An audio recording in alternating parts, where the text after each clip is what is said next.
gere ma bina kadamo bina hal madafina ma bina nabale abaya ambile sehedai raba inniki saymuda ma bina nabale abaya ambile tanai sehole سلام تغتاتلتي سول ميديا بزوزلكم وسلام كميبزا حندكس كنتس ايرتراو نتفور من تايمرس عنداولكو توم سابسكرايب جمهوركم سابسكرايب تقبلكم بلايك الجمهور انداتلباكم نلومي ازي اگه داس وانا وزعما مدحينا متينا لنا بمجمرتا ناي كبور منستر زينا اتو يمانه ገብረ መስቀል اب محبراو ميديا ኢትዮጵያውያን ነታ መልእክቲ ቀባብሉ ላሉ ነዓአን ንተርናዕ ወይ ከዓ ነዓአን ሙሳኽ ገለኽን ብሊናሞ በዝጋጣሚ ክቡር ሚኒስትር ዜና አቶ የማነ ገብረ መስቀል በትኸይት ሐለል ካለይትን መዓልትን እትህቦ ዘለኻ አዝዩ ሃናጽኹሙ ኸኣ ንጸላእትናኻ ሓኮፍ ዘብል ነገራት ብጣዕሚ ጽቡቕ ነገራት ይዘሎሞ ስለዚ ብርክኻ ይጽናዕ ቀጽሎ ይኽለካ ዝደሊ ክቡር ሚኒስትር ዜና አቶ የማነ ገብረ መስቀል አብዛ ሓበሻ ወጪ ዘሎ እታ ተጠቂምላ ደሎ ንሽተይ ኤርትራ ነታ ዓባይ ኢትዮጵያ ንምትርማስ ወይ ከዓ ንዝኾነ ነገራት ሕማቕ ነገራት ንምግባር ሞለከታዊ ኃይሊ የብላን የኤርትራው መስታወቂያ ሚኒስትሪ ዜና መታወቂያ ማለት እሱ ማለት ንሕና ከም ኤርትራውያን ኣብዚ ሓለፈ እዋን መደብ ሰሪሐ ነይረ ገለ ይሕዋፅ ሒልኩም ነርኩም ግን ከም መንግስትን ህዝብን ሃገርን ንሕና ንኢትዮጵያ ንምፍራስ ሰሪሕና ይፈልጥ ንሕና ኤርትራውያን መንግስቲ ኤርትራ ይኹን ንኢትዮጵያ ንምፍራስ ሰሪሕና ይፈልጥ ንዝፈረሰት ከነፍርስ ኣይንጓየን ኢና ስለዚ ጽባሕ ንጎውን ምኽንያት ክንከውን ኣይደልን ንኸመይ ንዋሳእ እንታይ ንገብር ንዓና ይምልከት ግን ኣፍ ልብኻ ነፍሒኻ ለይትን መዓልትን እሞ ከዓ ከም ሓደ ናይ መንግስቲ ኤርትራ ይኹን ከምኡ ከዓ ማስ ሚዲያ ናይ መንግስቲ ኤርትራ ከምቲ ንሕና ውልቀ ሰባት ንዛረቦ ስምዒታት መንግስቲ ኤርትራ ከምኡ ክዛረብ ወይ ከዓ እቶም ላዕለወ ሰለስልጣናት ከምኡ ክዛረቡ ኢልና ይንሕሰብ እዛ ሚኒስትሪ ዜና ኢልዋ ዘሎ ግን ትክክል ሓቂ ንሳ እያ መለስ ዜናዊ እቲ ምሕደራ ናይ ኢትዮጵያ ንዓኣቶም ብዝጥዕም ንዛ ኢትዮጵያ ሕጂ ንክትባታተን ዓብ ተራ ዝተፃወተ መለስ ዜናዊ ዝዘርኦ አብይ አሕመድ ከዓ ጽቡቅ ገይሩ ነቲ መለስ ዜናዊ ዝዘርኦ አኽንንዑ ለኸማሓይሽ ጽቡቅ ዕድላት ነይሩ ጽቡቅ ባይታ ነይሩ ክገብሮ ግን ኣይከኣለን ማለት አትሊስት እቲ ምሕደራ ቀይሩ ከምኡ ከዓ ኣብ ዲፕሎማሲ ክሳብ ናይ ኖቤል ምሽልማት ከምኡ ከዓ ህዝቢ ኢትዮጵያ ከዓ 99 ሚእታዊት ምስ አብይ አሕመድ እዩ ነይሩ በጀካታ ክልል ትግራይ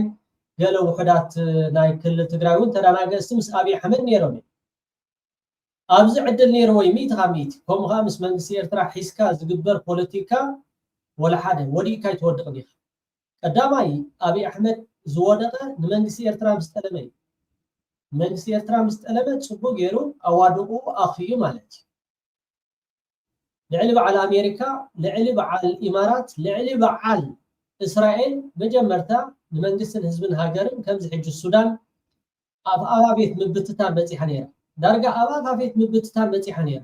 ሕጂ ግን ኣብዚ ሕጂ እዋን ካልእ ተተረፈን እተን ናይ ሱዳን ዝተፈላለየ ነገራት ቀረባት ዝቅርባ መራኽብ ኣየር ድን ናብቲ ሃገር ይኣትዋ ኣሎ ኢትዮጵያ እውን ከምኡ ዕድል ነይረዋ ስለዚ ንዓና እቲ ዝበለፀ ዕድል ኣብ 91 ክሳብ 95-6-7 ነታ ኢትዮጵያ እውን ንበዓል መለስ ዜናዊ ከምኡ ከዓ ነቲ መንግስቲ ናይ ኢትዮጵያ ዝሕሉ ዝነበረ ናይ ኤርትራ ሓይሊ ንኽፈርስ ስዑ ምቹእ ዝኾነ ዕድል ነይሩ ንኽትፈርስ ኢትዮጵያ ማለት እዩ ኣብዚ ዝነበረ ኩነታት ከዓ ንኽትፈርስ ክሳብ ኣብ ደገ ደብረ ብርሃን ክበፅሕ ከሎ ናይ ሕወሓት ሓይሊ ከምኡ ከዓ እታ ኢትዮጵያ ሽዑ ንኽትፈርስ ከዓ ፅቡቅ ዕድል ነይሩ ግን ንሕና ከም ኤርትራውያን ከምኡ ሓሲብና ይፈልጥን ክቡር ሚኒስትሪ ዜና አቶ የማነ ገብረ መስቀል ዝብላ ዘሎ ካሰ ኢትዮጵያውያን ግን ነትናቶም ድኽመት ወይ ከዓ ነትናቶም ውሽጣዊ ዘለዎም ፀገማት ናብ ኤርትራ ከላግቡ ይሓስቡ ስለዘሎ ክቡር ሚኒስትሪ ዜና አቶ የማነ ገብረ መስቀል ከምዝን ኢልና ብምባል ነትናቶም ጌጋ ብናይ ኤርትራ ክሽፍንዎ ሓስብሎም ሞ ከምኡ ይኮነ መንግስት ኤርትራ ናይ ሰላም ሓይሊ ምዃኑ ኢትዮጵያ ጥራሕ ዘይኮነት ዓለም ፈሊጡ እዩ ዘሎ ኣብ ዝኾነ ዓለም ተኸይድካ መንግስት ኤርትራ ንሰላም ይሰርሕ ንልማት ይሰርሕ ዝብል እምነት እዩ ዘሎ መንግስት ኤርትራ ኣብዚ እዋን እዚ ኢትዮጵያ ምስ ካልኦት ኣገር ዘለዋ ሓደ ፀገማት ንምፍታሕ ዝተፈለየ ተራ እንዳተፃወተ እዩ ዘሎ ድሌት ናይ መንግስት ኤርትራ ኢትዮጵያ ምስ ካልኦት ብሰላም ኮይና ምስ ኤርትራ ዘለውን ናይ ቁጠባን ናይ ፖለቲካን ዲፕሎማቲክ ስራሕ ዓብዩ ተማሂሹ ብሓባር ክንጥቀም ኢና ዝብል እምበር ውግእ ህዝቢ ኤርትራ አይደልእ መንግስት ኤርትራ አይደልእ ህዝብን መንግስት ኢትዮጵያ አይደልእ مساعتهم قريب كام مسكالوتون وجز بقال زربا كيفتر عبي نحاول نتصرح يسره الله وزي كل شيء زفنت ايه مسلم مس منجستن هز ديرتران حدش لقونا او انتاوي تاريخ نسره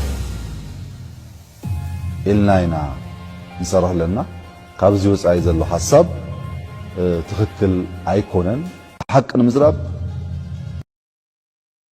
መንግስት ግልጽ አቋም ነው ያካሄደው የኔን ባህር የኔን መሬት ረግጦ ማንም ሰው በኢትዮጵያ ህዝብ ላይ ጥቃት መፈጸም አይችልም የሚል ግልጽ አቋም ነበር የኤርትራ መንግስት ከየትኛውም ጎረቤት በተለየ መንገድ የኤርትራ መንግስት የኔ ድንበር የኔ መሬት የኔ ዜጋ የኔ ሀገር ኢትዮጵያን ለማጥፋት ጥቅም ላይ አይውልም የሚል ጽኑ አቋም ይዟል ከትርፍ በላይ ትርፍ ነው ይሄ ትናንትና በነበረው ግንኙነት ቢሆን ኖሮ ከኤርትራ ጋራ ህዳሴ ግድብ ሊሆን ይችላል አላቀም ስላላጋጠመ ችግሩ ካላጋጠመ እንትኑን ድሉን ታራክሳለህ ችግሩ ሲያጋጥም ደግሞ ችግሩ ይጎላና ከኤርትራ ጋር አንዱ እሱ ነው ሁለተኛ ቀላል በሆነ መንገድ የአውሮፕላን ኤክስቼንጅ በረራዎች ይካሄዳሉ ሰዎች ይሄዳሉ ይመጣሉ የስልክ ኤክስቼንጆች አሉ ዲፕሎማሲ ላይ በጣም ብዙ ትብብሮች አሉ የኤርትራ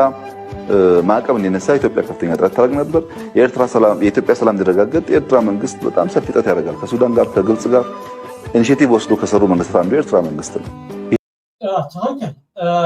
መቼም እዚ ሁሉ ጊዜ ከምቲ መለስ ዜናዊ ነብስሄር ዝበሎ ጨው ቁስልኩም ኣይትሕኸኹ ኢሉ ድሓር ጨው ዝነስነሰሉ ኢትዮጵያውያን ክሓስሞም ከሎ ይጉንብሕ እዮም ክሓስሞም ከሎ ፅቡቅ ገይሮም እዮም ምጉንባሕ ዝኽእልዎ ፅቡቅ ገይሮም እዮም ከዓ ምስጋር ዝኽእልዎ ስለምንታይ ናይ ምልማን ከምኡ ከዓ ናይ ባርያ ምዃን ከምኡ እቲ 4 ኪሎ ናይ ከምኡ ትምህርቲ ካብ ዓለም ቀዳማይ ክትብሎ ትኽእል ኢኻ ማለት እዩ ስለዚ ክቡር ሚኒስትር ዜና ኣቶ የማነ ገብረ መስቀል ዝበሎ እዚ ክብሎ ዝፀናሕኹ ዘረባታት ጥራሕ ደይኮነ ኣቐድም ኣቢሎም በዓሎም ዝዛረብሉ ዝፀንሑ እቶም ካብ ሚኒስትሪ ወፃኢ ጉዳያት ናይ ኢትዮጵያ ትሒዝካ ኣብይ ኣሕመድ ኣትሒዝካ ጀነራላት ኣትሒዝካ ብዙሓት ኢትዮጵያውያን ተዛሪቦሙሉ እዮም ኣብ ዝተፈላለዩ ኣጋጣሚታት ማለት ሳላ ኤርትራ ኢና ከም ሃገር ኣለና ክብሉን ተዛሪቦም እዮም ስለዚ እዚ ዘረባ እዚ ባዕሎም ዝተዛረቦ እዩ ካብኦም ናብኦም እዩ እዛ ናይ ሚኒስትሪ ዜና ኣቶ የማነ ገብረ መስቀል ክርእይዋ ከሎ ነዚኣ ጥራሕም ክሰምዕዋ ዘሎ ንዘን ክልተ ንዓ ክሰምዕዋ ኣሎ ንሕና ከም ኤርትራውያን ግን ንኢትዮጵያ ኣብ ምብትታን መንግስትን ህዝብን ሃገርን ኤርትራ ሰሪሑ ኣይፈልጥን እዩ ንዓይ ከም ውልቅ እንድሕርዳ ሓቲትካኒ ብትን ትበል ክብለካ ክእል ሓደ ኤርትራዊ እንድሕርዳ ሓቲትካ ጉዳይ ኣይኮነን ብትን ትበል ብለካ ንዓይ እንድሕርዳ ሓቲትካ ንኸምኡ ንኻልእ እንድሕርዳ ሓቲትካ ይኸምኡ እቶም ላዕለወ ሰበስልጣናት ግን ከምኡ ቋንቋ ክዛረቡ እዮም ዝብል ርዲኢት ከይህልወና ከምኡ ይኮነን ገለ ሃላያት ገለ ዓያሹ ረኣይዎም መራሕቲ ኤርትራ ከምዝን እዮም ዝብሉ ኢትዮጵያን ዝብሉ ገለገለ ይበሃል ከምኡ ይኮነን ፕሬዝዳንት ኢሳያስ አፈወርቂ እኮ ነየነይቲ ኢትዮጵያ ኢሉ ተዛሪቡ ነይሩ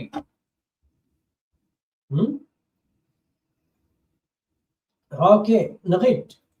ንኺድ ነዚኣ ትዝክርዋ እንድሕር ዳ ኮይንኩም ደቂ የረይ ኣምፅያ ነይረ ብዝሓለፈ እዋን ብትኽክል ኣብዚኣ ከሪአኩም ሶሪ እቲ ዝጥቀመሉ ዘለኹ ውርብተይ ምዝ ናይ በዓል ዝብል ዛብታ ቀዲማ ጸንሕት ቅድምታ ሶም ጅማሮም የሀገር ጉዳይ ኣብቲ ኢትዮ መልሕ ኢሎም ዝሰደድዎ ዶክመንታሪ ኢትዮጵያ ኣኽባሪትን ተሓላቂትን ናይ ሕብራት ሃገራት ፕሪንሲፕልን ናይ ኣፍሪካን ዩኒየን ዝብል ማለት እዩ ኣብ ናይ ሕብራት ሃገራትን ኣብ ናይ ኣፍሪካን ዩኒየን ከዓ እዚ ርእሰ ውሳነ ወይ ድማ ሰልፍ ዲተርሚኔሽን ብሎ ዘለና ካብቶም ኮር ፒላርስ ናይ ዩናይትድ ኔሽን ቻርተር ኣት ደ ሴም ታይም ድማ ናይ ኣፍሪካን ዩኒየን ወይ ድማ ሕብረት ኤውሮጳ እዩ ማለት እዩ ስለዚ እዚ ናይ ማርክሲስት ሌኒኒስት ትብል ተለኻ እቲ ሆም ናይ ኣፍሪካን ዩኒየን ኣብ ዝእዋን ዘሲ ኢትዮጵያ እንዳ ትበሃል كله ناقلني ناقل هاجر يخسر زلوا probably أبزو أنزل ناي أفريقيا pan Africanism idea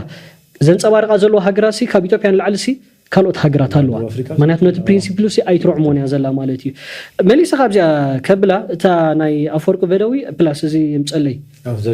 زرين توشمن تايزبل ناي من ليك سحتت كم نورمال ويد ما خم قليل وسيدو نزناي ترانزيشنال غفرمنت ويد ما إذا بيه هو دكست مسرة منغستي أبتيس عن حدا ترانزيشنال مالتي خساب تيس عن حموشن زنبرة بحري ويد ما سي أوتلت كانت في زجبرنا مخنات جيجان أمبيشن نايتهم مرحتي زي PRDF نبلو زلنا لفنت ناي 4 مالتي ناي امحرا نايتهم دوب حزبوች لنصوعو ناي اورومون بلاس ناي TPLF ويدما ناي حزب تግራይ مالتيو مرحيوي ويدما هيد ناي PRDF كا TPLF يزبل زلو انا بزيا تقارانيت نطبيا زلاتني منالبات ኤርትራ نزبو مولو زوردا خحساخي حتتت فينجيانس ويدما حنا خيفديت ناصنت وصيا ديفاكتو اب 1999 عن حدث ناتا هاجر كغبركا زخل 3 نطبታት مريت منغستي حزبي بمحاس حدا تاريفنا زنبرتي ليجيتمس ويدما افلوطو تصميم ما دحر 1993 ريفرندم بمكياد حقاويت هاجر ويدما حقاويت ابال ينا حبرات هاجرات يا خوينا مالتيو سلازي انت يزبل ميبي بسمعي تدفيهم نيروم تزخونو زناي حزبو ግንባር መሪሕነት زناي EPRDFን ኢትዮጵያ ከም ኢትዮጵያ ኣብዝ እዋን ዚ መሃለውትን ምክንያቱሲ ኢትዮጵያ ከም ሃገር ክትቅጽል ልዕሊ ኢትዮጵያውያን ነቶም ዶ ሶኮልድ ኤሊትስ ማለት እዩ ዝተቃለሰ ሓንቲ ኢትዮጵያ ዝበለ ዝናይ ኤርትራ መንግስቲ ዝናይ ኤርትራ ውድብ እዩ ምናልባት ኢትዮጵያ ፈሓፋሕ ክትብል ዝድለ ነይሩ እንተዝኸውን ሙቃም ናይ PRDF ኣይመድለየን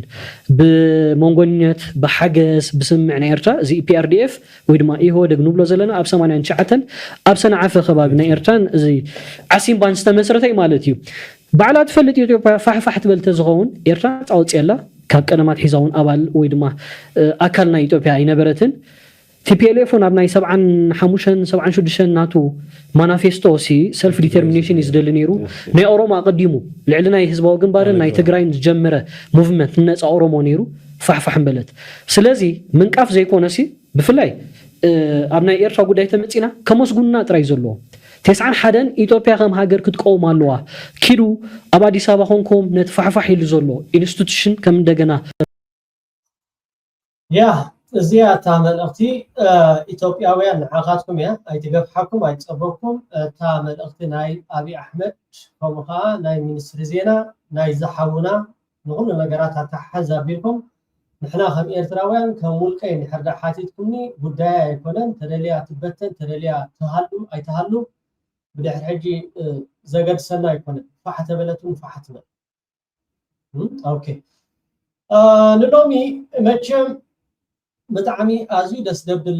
زيناي سخاء انتايو كور بريزيدنت هاجر إيرترا بزعبا نا إمارات بزعبا نا إسرائيل قالم حتى تابزو قبرو الأوان ساعات قدميو دارقا مبزحاتو تينا إثيوبيا زولو حيلتات كمون بوليتيكينياتات أبي أحمد النابولي من زاربونيا نحرنا بريزيدنت سياسة فرقن مبزحاتهم توم بوليتيكينياتات نا إثيوبيا نحردارينا إمارات عرب إسرائيل سلازي التي نجارات زرعي شبوق يبقى له درجة كله أبز حلف أولون بستفعل على أقاطميتات التي ناي السودان حيلي زولو RSF كبيت قامو جت إمورلو نتناي إمارات حجزات كروخبوني أبز الزرعي درجة مزحة هجراتوني كلنا نقوله جبوتون أبز حلف أوان أب أي بحري وخموخا أب قرن أفريقيا عندي هواخيت نايت زبا خوينا زلا إمارات عربي زبل مستنا إيرترا مرقزيتات درجة كلن يرعمالنا زي خات تشمل زبهال مالتي زي خات تشمل زبهال ፋኖ ከዓ ብጣዕሚ ጽቡቕ ስራሕ ነቲ ጉዳይ እቲ ጉዳይ ባሕሪ ዘይኮነስ ጉዳይ ኢማራት ዓረብ ጉዳይ ናይ ኢትዮጵያ ዘይኮነስ ጉዳይ ናይ ኢማራት ዓረብ ክብሉ ኣብ ዝተፈላለየ ኣጋጣሚታት እቶም ኣብ በረኻ ዝቃለሱ ዘለዉ ተጋረልቲ ናይ ፋኖ ከምኡ ከዓ ሎማዓንቲ ደስ ደብል ዜና ካብ ዓዲ እንግሊዝ ኣብ ቀጽሪ ኤምባሲ ናይ ኢማራት ዓረብ ዝወዓለ ውዕሎ ናብኡ ከብለኩም ሰሰናይ የሚያወራው ለኢትዮጵያ ክብር ለኢትዮጵያ ፕራይድ ኢትዮጵያ ባርበር እንዲኖራት አስቦ እንዳይመስላችሁ አይደለም። ዩናይትድ አረብ ኤሚሬት አሰብ ላይ ኢንቨስት አድርጋ ነበር። ሻዕቢያ አባሯታል። ያንን ቂም በአብይ አህመድ በኩል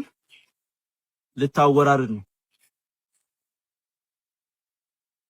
ምንድነው የዘንዶ ጉሮሮ በሞይን ክንድ ይለካል ነው የሚባለው። በርግጥ የአብይ ክንድ አይደለም የሚለካው የድሃ ልጅ ክንድ ነው እዛ የሚለካው። አሞንጎ ኤርትራን አሞንጎ ኢማራት ዓረብ ስምምዕ ነይሩ ነቲ ስምምዕ ጥሒሳ ኣብ ወታደራዊ ማዓስከራት ክትገብር መጀመረት መንግስቲ ኤርትራ ከዓ ግሒጡ ንኢማራት ዓረብ ካብ ዓሰብ ከም ዝሰጎጋ ዝፍለጥ ኮይኑ እዚ ጉዳይ እዚ ጉዳይ ናይ ባሕሪ ጉዳይ ተጠቃምነት ጉዳይ ናይ ኢትዮጵያ ዓጂቦ ዘይኮነ እንታይ ደኣ አብይ አሕመድ ጉዳይ ናይ ቀዳምነት ናይ በዓል ኢማራት ዓረብ ይኽብል ሓደ ካብቶም ዝቃለሱ ዘለዉ ናይ ፋኖ መሪሕነት ኣብ ዝገለጸሉ እዋንን ሰዓትን ኣብዚ ሕጂ እዋን ከዓ ኣብ ዓዲ እንግሊዝ ሰፊሕ ዝኾነ ተቃውሞ ኣብ ኩሉ ዓለም ከዓ ክቕፅል እዩ ኣብ ኩሉ ዓለም ኣብ በዓል ኣውስትራልያ ኣብ በዓል ኣሜሪካ ኣብ በዓል ኣፍሪካ ደቡብ ኣፍሪካ ዓዲ ዓረብ ገለ ኩሉ ነገራት ከምዚ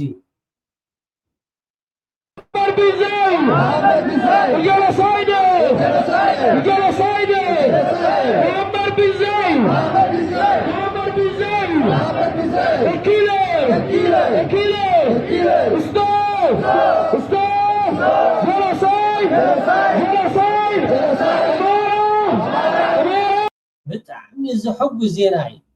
ንዝኸም በዓል እዚኣቶም ዘካይድዎ ደለዉ ቃልሲ ብጣዕሚ ንሕና ከም ኤርትራውያን ሚእቲ ካብ ሚእቲ ንድግፎ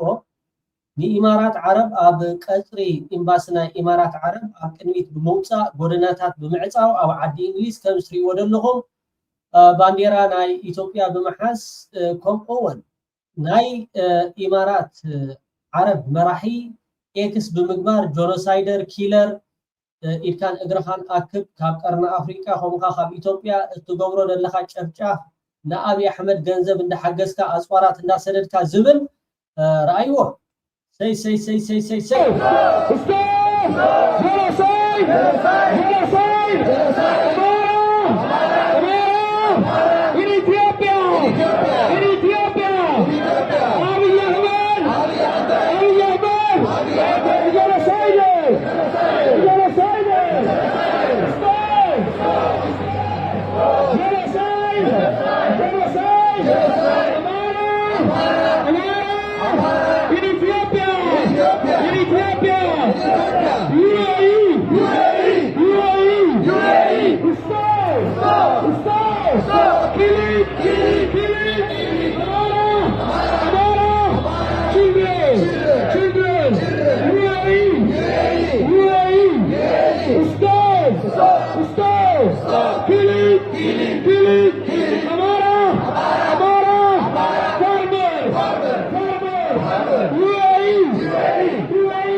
ዋው ብጣዕሚ ዝሕጉስ እዩ ከምዚ ኣይተረኣየን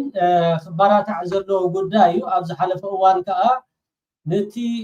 ኣብ ቀርና ኣፍሪካ ኣብ ማያት ቀይ ባሕሪ ዝዕገርግር ደሎ ሽፍታ ናይ ኢማራት ዓረብ ዝግበር ደሎ ኣካይዳ ብጥሪ ጅቡቲ ኮኒናቶ ሕጂ ከዓ ክትሪእዎም ፀኒዕኹም ፋኖ ኣብ ቀፅሪ ኤምባሲ ናይ ዓዲ እንግሊዝ ዘሎ ናይ ኢማራት ብምውፃእ ጎደናታት ብምዕታው ስቶፕ ጆኖሳይደር ብልለው ንኢማራት ዓረብ ማለት እዩ ንሕና ከዓ ከም ኤርትራውያን ብጣዕሚ እቲ ዝተዘርአ ናይ ክቡር ፕረዚደንት ሃገር ኤርትራ ኣቶ ኢሳያስ ኣፈወርቂ ሁሎም ኢትዮጵያውያን በዚ ጋጣሚ ነዚ ናይ ኣምሓራ ዝግበር ደሎ ከምኡውን ተጋሩ እውን ክስዕቦ እዩ ዝግባእ عفارون كسعبو يزقبا سلمداي يكم أميركم سئلكم تري لهم تبحنوا قانا بخاتكم مهانا تفضل لكم أم حرق وجه خلو تجارب مسوم توتو عفار مسوم توتو نعنا تجمع زلوا يكون نعنا تنكف هاي بلنا تتنكفنا فأنتي كم نقاط موسلس فلت جن كابوي معال كسر محاس كم زبهال نحنا كمزي إثيوبياويان أبطأ قل عدولتك أي تبكي سلزغنا نحنا نزاز فرست تبحنوا قوم مغنياتكم كونا عندنا نحنا ندوقو فينا أو هنركب أو خينا زغنا نجارات نجبر جن عين خلن كنجبر كعين دلن مالت جن زغنا حاجزات نحرد عليهم كنحجزكم نخلينا إذا قد دايز جن توم تجارو توم عفار توم أورومو الصعوبة يزقبا سعيبكم نزل قد دايز خا أم علبي خطبتحو تجارو كاب بلكا لخعكا سجت ود سجت مجت كتبوا لها معال جزيهم أي تباهنوا ونيلون عقاتكم أجندة هيبكم كما يجيكم كأخم تلونكرو سلسفلت أبي أحمد صبوغ يريس فلتكم بايزوي تادس ورده انتاي كم دقاتمو أبزغطل كنقروكم إلى أمر أتي مريت بلو زلهم ناي بريتوريا دا قال زبهان دقر أي فلتوني نحرد لهم وخاخيكم بعلقاتكم مامسكو تباينكم عنه معارخ اندي أبي خمزين عقوكم لذي فانو تصبوغ بتعامين تصبوغ صراح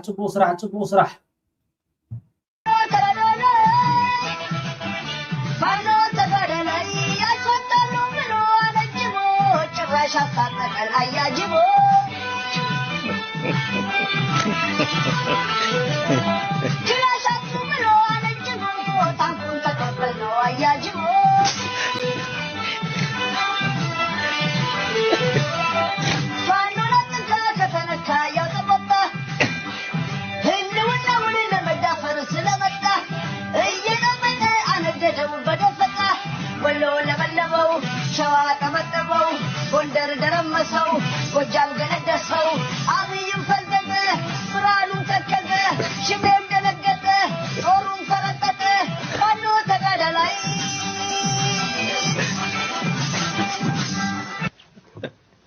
تلاقي موجه فانو تقادلاي ፋኖች ምን አሉ የተረጋገጠ ነው ምናልባት ፋኖች ምን አሉ የፋኖ ሰዎች ሲጠየቁ ጥሪ ተደርጎላቸዋል ለትመጡ ነው ወይ 7 ቀን ጥሪ መንግስት አራዝመነዋል አሉ ፋኖች ምን አሉ እጅ ለመስጠት ወደ መንግስት ሄደን መንግስት ሳጣን አሉ መንግስት ፋኖች ምን አሉ የተረጋገጠ ነው ምናልባት ፋኖች ምን አሉ የፋኖ ሰዎች ሲጠየቁ ጥሪ ተደርጎላቸዋል ለትመጡ ነው ወይ 7 ቀን ጥሪ መንግስት አራዝመነዋል አሉ ፋኖች ምን አሉ እጅ ለመስጠት ወደ መንግስት ሄደን መንግስት ሳጣን አሉ መንግስት የለም የሚቀበል መንግስት የለም ማለት አማራ ክልል መንግስት አለ ወይ ይሄ ቀላል አይደለም ይሄ ቋንቋ የምናገረው እጃችን መንግስት ባቀረበልን ጥያቄ መሰረት ለሰላም ስንል የህብረተሰባችን የሀገር ሽማግሌዎች ድምጽ ሰምተን እጅ ለመስጠት ስንል የሚቀበለን መንግስት የለም እንግዲህ ይሄ ነው በፋኖች በኩል ያለው መሬት ላይ ያለው መንግስት ማን ነው ቀበሌ ብልጽግና አለ ባዕዴን አለ ቀበሌ ውስጥ ባዕዴን ወረዳ ውስጥ አለ ባዕዴን ዞን ውስጥ አለ ባህር ዳር ውስጥ ያለው የባዕዴን ሰው ተኝቶ ያድራል ዘና ብሎ ይንቀሳቀሳል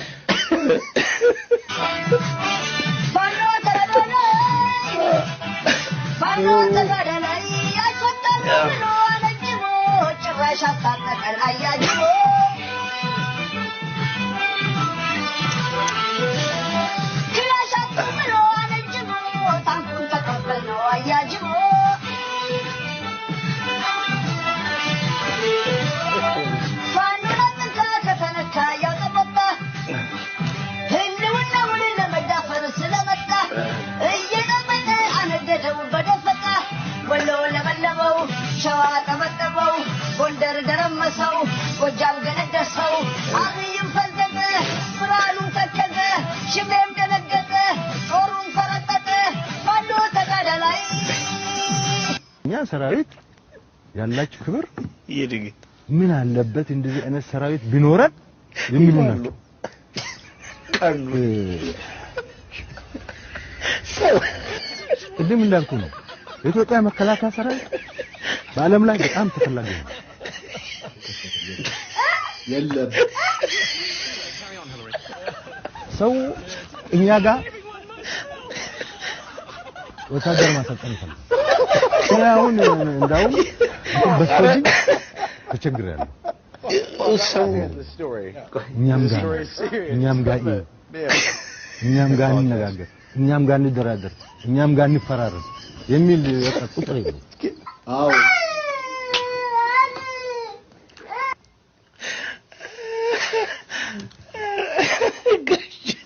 ጋሽ ጁላ እንደው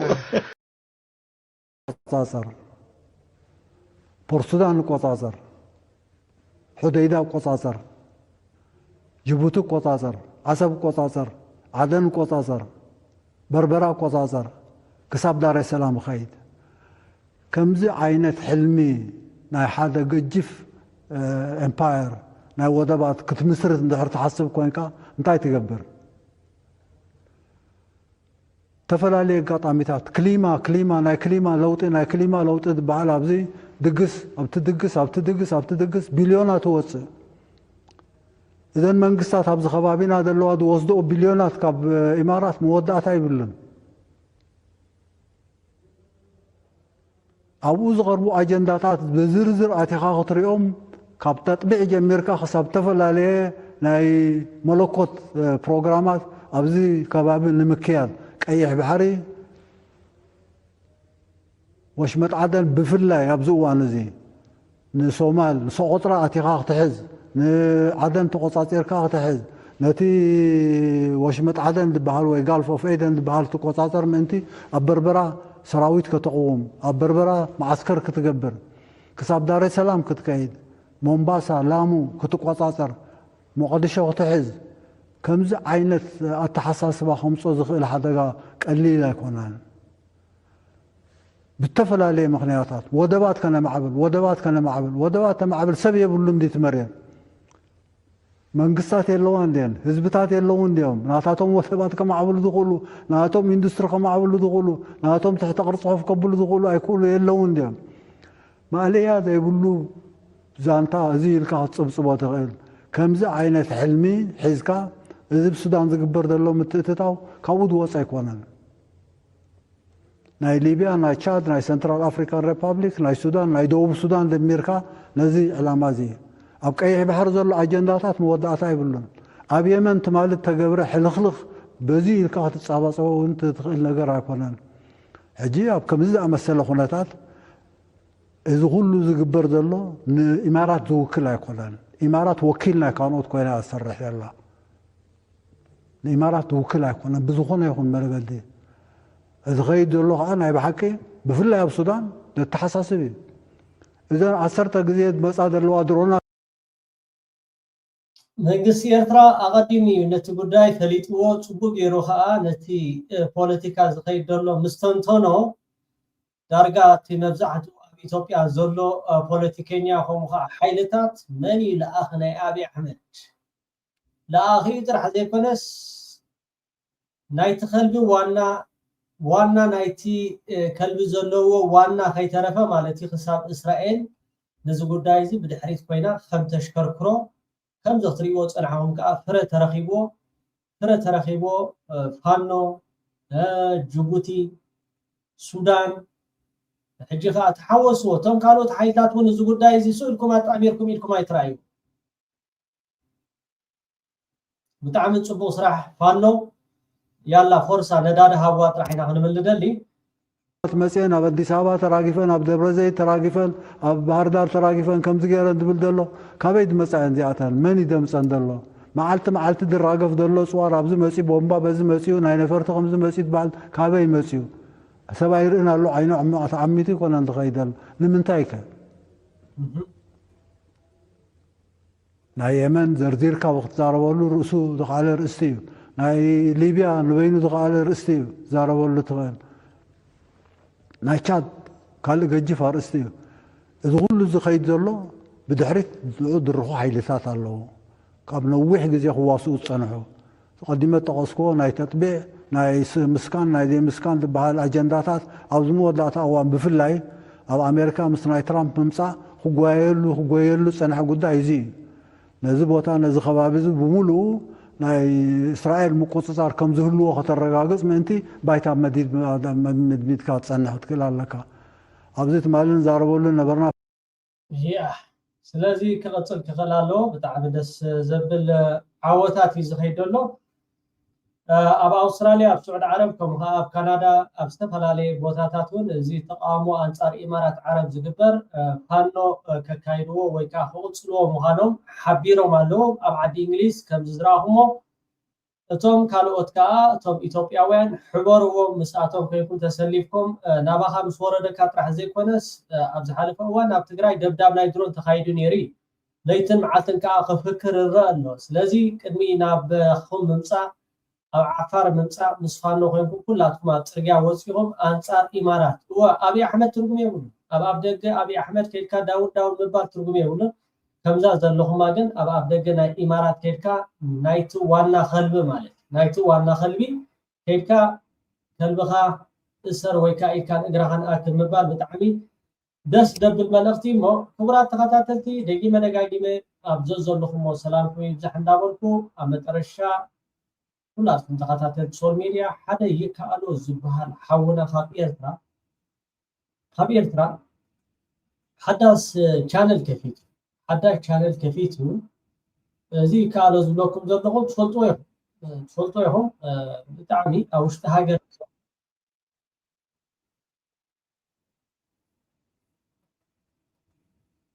ኦኬ እጂ ኣብ ውሽጢ ሃገር የኸፊትዋ ዘሎ ኣብታ ቀዳመይቲ ኮመንት ክገድፈልኩም ሳብስክራይብ ምግባር ኣባራትዕዎ ደጃኻ ተገዲስካ ንሰምዓትኻ ንገረለይ ገለ ስለ ዝበለኒ ኣነ ከዓ ንዓኻትኩም ወላ ሓደ ከምቲ ኩሉ ግዜ ሳብስክራይብ ላይክ ንገብሮ ብሕልፊ ኣብ ውሽጢ ዓዲ ንሕርዳ ኮይኖም ነባራትዖም ሞራል ንሃቦም ኣብታ ቀዳመይቲ ኮመንቲ ኣብኣ ክገድፈልኩም ላይፍ ካብ ሶኒ ክንጅምር ኢና ላይፍ ቀፃሊ ክንጅምር ኢና ብሩድ ምክንያት እዩ ድሓን ክነግረኩም ኣይ ሆፕ ኣብዛ 2-3 መዓልትታ ዘላ ጉዳይ ክትውዳእ ሓቢርና ንስርሓ ጉዳይ ከኣላ ላይፍ ግን ሶኒ ወድቢቶው ኣብ ሶል ሚድያ ዓዲመ ኣለኹ ከምኡ እንዳገበርና ኣያ ገረመትን እውን ከምኡ ኣብዚ ናይ ካልእ መደባት እውን ገለ ዓዲሞም ከዘራርቦም ብዙሓት ነገራት ሒዝና ስለ ዘለና ኣብ ዝቕፅል ሰሙን ፕሊዝ ብዝተኻእለኩም ላይክ እንድሕር ዳ ጌርኩም ብዙሕ ነገራት ስለ ዘሎ ማለት እዩ የቀኒየለይ ፕሊዝ ናይዚ ይከኣሎ ሓውና ግን ብዝተኻእለኩም መጠን ሳብስክራይብ ብምግባር ሓግዝዎ ሶል ሚድያ ኢልኩም ከዓ ፅሓፍሉ ኮመንቲ ደሃይ ሚድያ ትብል ደሃይ 9 ሚድያ ትብል ደሃይ 9 ሚድያ ኣብታ ቀዳመይቲ ኮመንት ኣብ ኣኽበርፈልኩም ሰሰናይ ወደ ሞልጌዴ አይታንፈዴ ማቢና አይታንፈዴ ከደሞ ቢና አይታንፈዴ ሊሐል መዳፊና አይታንፈዴ ማቢና ይናበሌ አይታንፈዴ አባያ ዓምቢሌ አይታንፈዴ ሰሄዳ ይረባ አይታንፈዴ ኢንኪሳይ ሙዳ አይታንፈዴ ማቢና ይናበሌ